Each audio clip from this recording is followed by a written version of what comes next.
لنتعرف على هذه المراحل. البيض بدء القصة عندما تضع أنثى الفراشة بيضها على أوراق النبات.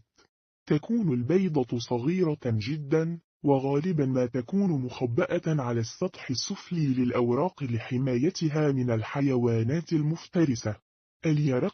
اليرزيوع بعد بضعة أيام تفقس البيضة وتخرج منها يرقة صغيرة تعرف باليسروع. يبدأ اليسروع فورا في تناول الأوراق من حوله، وينمو بسرعة كبيرة. في هذه المرحلة يمر اليسروع بعمليات انسلاخ متعددة، حيث يتخلص من جلده القديم ليتمكن من النمو بشكل أكبر. نقط 3. العذراء. الشرنقة عندما ينمو اليسروع إلى حجمه الكامل يتوقف عن الأكل ويبحث عن مكان آمن ليصبح عذراء. يبدأ